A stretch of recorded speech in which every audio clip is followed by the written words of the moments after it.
Life is hard. See, for every time you have a plan, a dream, an aspiration, or a goal, do you know what happens every time you have one of those? This thing comes along called life. It happens to everybody. Life has disappointments. It's got peaks and valleys. You're going to lose somebody you care about one day. That's a valley. Somebody going to close the plant you thought was going to stay open so you could retire. That's a valley. Somebody going to fire you for an unjust cause. That's a valley. The people that got your credit card going to sell their company, going to sell their business to another credit card company. Your 18% go up to 26%. You don't even know why now your minimum didn't change. Because it's life. We all face opposition and things that come against us. It's easy to get discouraged and give up on what we're believing for. Sometimes we feel alone, like nobody knows what we're going through. Nobody is supporting us. We get weary and faint in our mind. And that's the problem with some of you.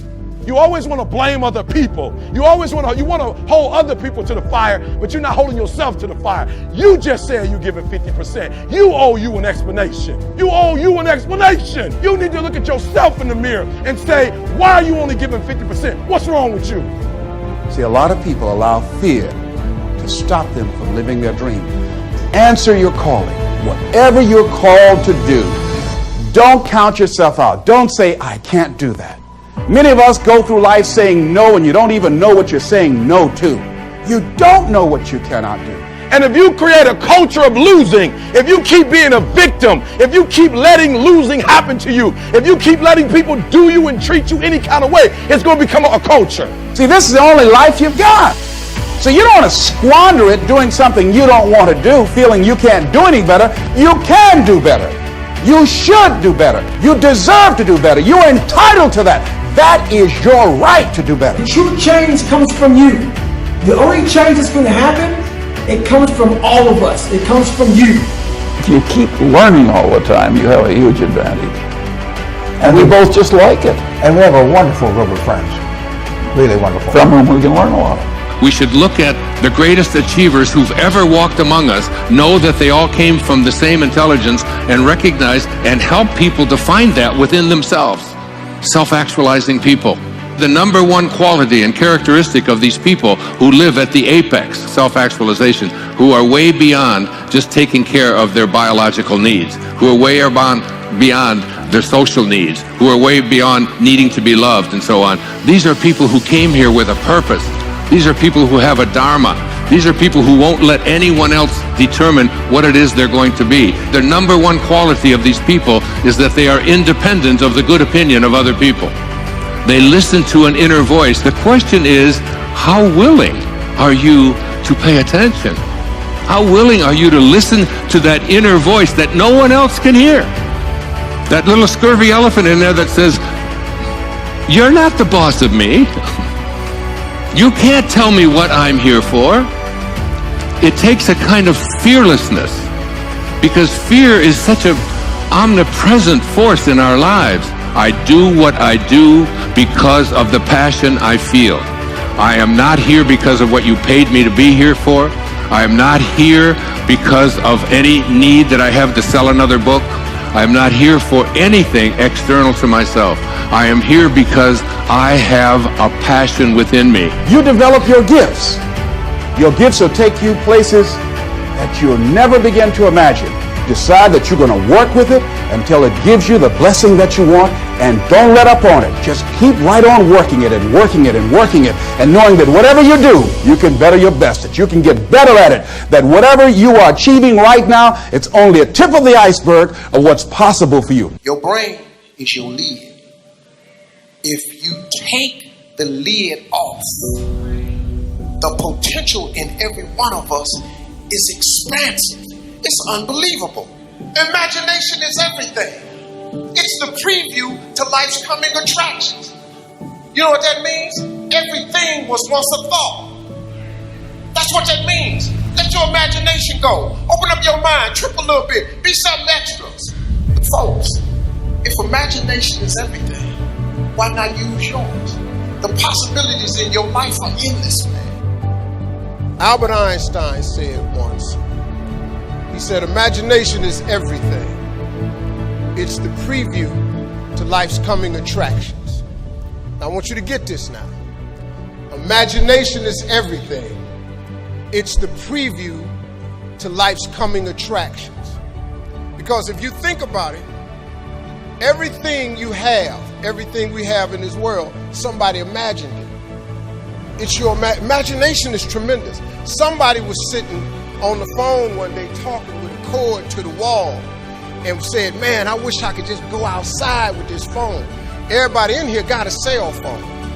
Somebody imagined that. Somebody got tired of riding in a wagon cross country from slavery to freedom. Somebody said, I wish we had something that made these wheels move by themselves. We drive cars. People got tired of driving from New York to LA. Somebody said, I wish we could fly. We got airplanes. Imagination is everything. It's the preview to life's coming attractions. Your real life, the one God really got for you, is in your imagination. It is not in your current situation or your current paycheck. And if you've been living like that, you have then restricted yourself to a commonality that is really not yours. Because what really God got for you is really in your imagination. Faith is the substance of things hoped for and the evidence of things not seen. So when I told you a minute ago, you got to have a tremendous work ethic, but you got to have a lot of faith. I talk to so many people who get older, like some of us are, and they've lost the faith. Well, faith is really simple. Faith is the substance of things hoped for. All that means is in the beginning, you just hope something pop off. You know, you just kind of hope something happened for you. I was hoping I would get on TV. I wrote it on a piece of paper when I was 10. I want to be on TV. The problem I had when I wrote it at 10 was I suffered from a severe stuttering problem. I could not talk outside of my house. So can you imagine when I wrote on a piece of paper, I want to be on TV and turned that in? The first thing the little boy next to me asked me, he 10, well, how long is your TV show going to be? Because you're going to be on TV all day. But when I wrote it on the paper, it wasn't factual. I was just hoping. You just got to start with the hope. Faith is the substance of things that you hope for. You just hope something jump. Then what happened is through grace and favor, he give you a couple of them things you hope for, and then you're supposed to start believing then. Because now it turns into faith. But if you take this scripture, faith is the substance of things hoped for and the evidence of things not seen. What is the evidence of things not seen? I just told it to you. Albert Einstein said, imagination is everything. It's the preview to life's coming attraction. But guess what? Your imagination really is. It's the evidence of things not seen. Because your imagination, you know why it's the evidence of things not seen? Because you're the only one can see it. Your imagination is actually God showing you a preview of a coming attraction that he has for you. The moment you don't believe in your imagination, you negate what he got for you. Your imagination is the preview to life's coming attraction. It is the evidence of things not seen, because can't nobody see it with you. Your problem is you keep telling your imagination to the wrong people. See, if you want to kill a big dream, tell it to a small-minded person. It's dead. How many times, man, have you had a tremendous idea? Something you thought was the one, and you went and told it to your loved ones and your so-called friends, and they shot it down. I mean, you was convinced that it was just, oh man, I just came to you.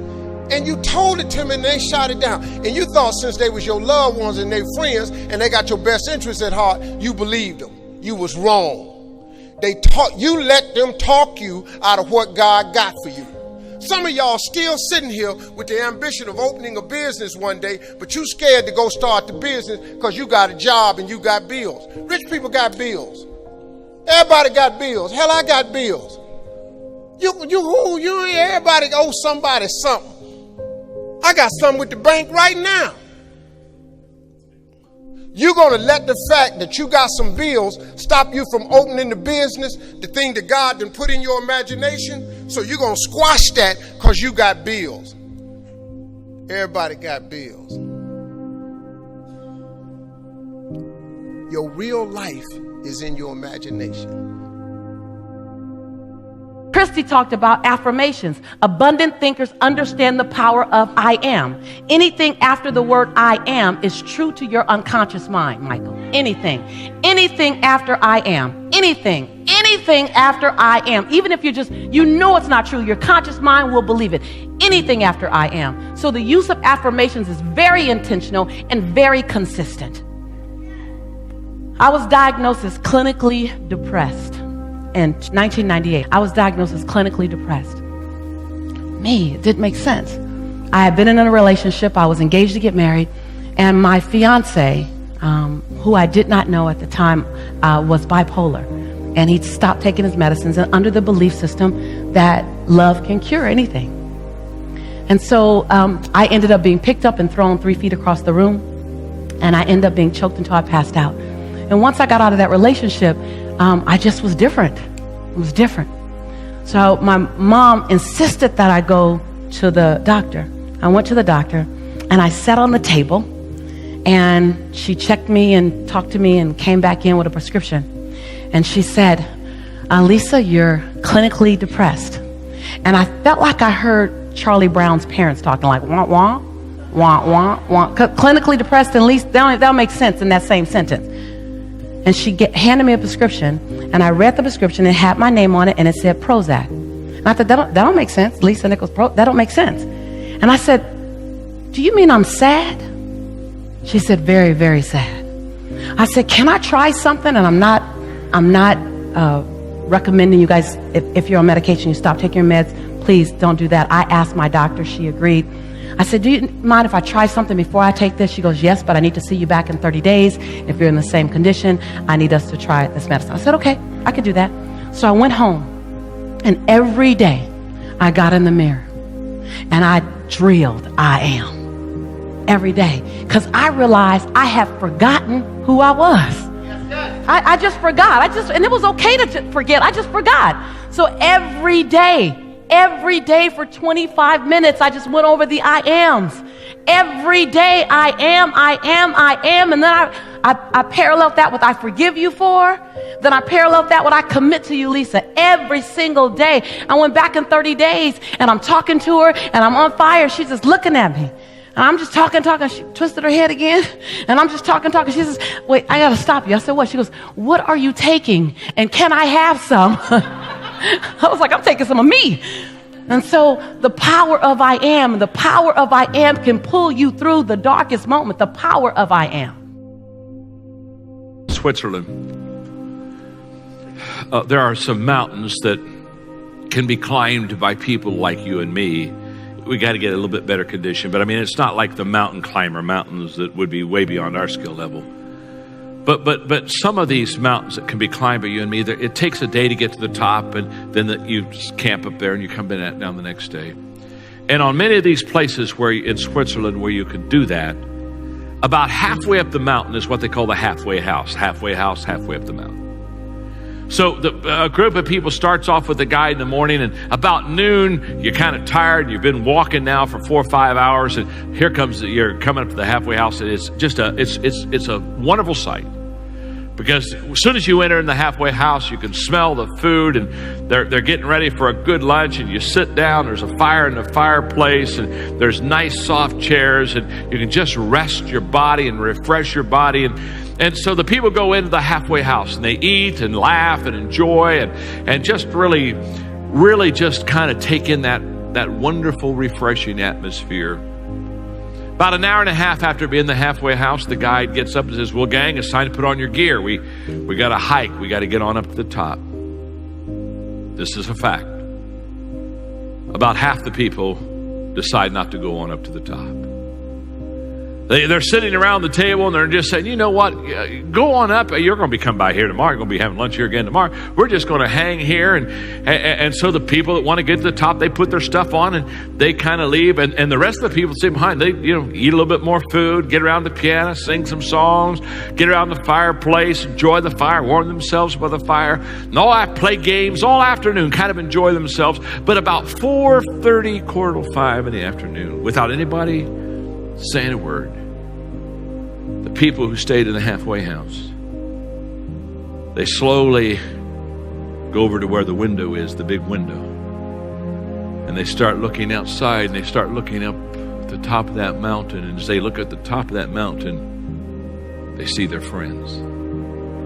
Their friends are now getting the tents out, and they're getting ready to prepare for the night, and it becomes very quiet, very somber.